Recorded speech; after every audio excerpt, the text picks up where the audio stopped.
Hauji taragan itu suba Manipur Assembly election ki vote masing thiba haukibagi update khara amuksu pijari.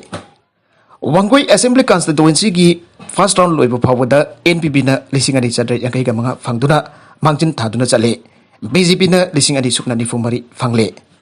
Langthabal AC ki first round loibo phawada INC na lising ani chahum marfu gani thoi aduga BJP na lising abaga chahum taret phangduna chale. Sangmai Assembly constituency ki first round loiba phawada NPP na lising amaka sadu kon gani fan phangduna chale aduga BJP na lising amaka sahum marfudra mari phangduna chale thangmai ban Assembly constituency ki first round loiba phawada JDU na lising ani chama kunthra ga taret aduga BJP na lising ani supna yakhai ga mari phangduna chale thanga Assembly constituency ki first round loiba phawada BJP na lising amaka chama fan humpudra taret aduga INC na lising amaka chama marfudra taret phangduna chale Urifok Assembly constituency ki oina JDU na lising amaka satruk taraga mathoi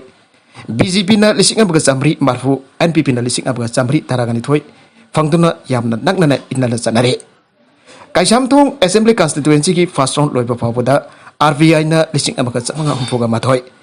Independent merep nisikanta safumna lising amaka sani humpudara taret aduga NPP na champan kun gamapan phangduna chale Kangpokpi Assembly constituency ki oina nepsa kebgen Bharatiya Janata Party na lising ahum chate yankai ka humdoi Ngangpoken kebgen na Indian National Congress na chadruk sukna taret aduga Janata Dal United na sama kontra ga amafan nota da tarha gani thoi phangduna chanare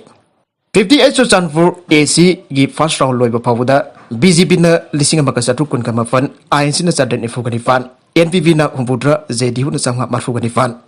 LGV na tara mga independent mirip na sama yang kaya mga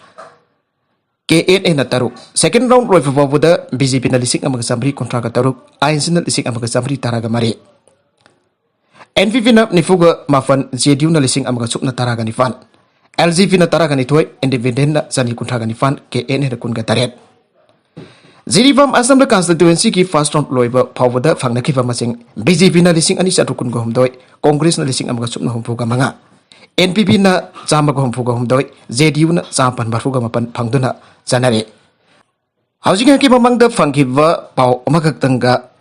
Housing phabuda Hairok Assembly constituency ki mga sover raw loikiba phawada BJP na lising tara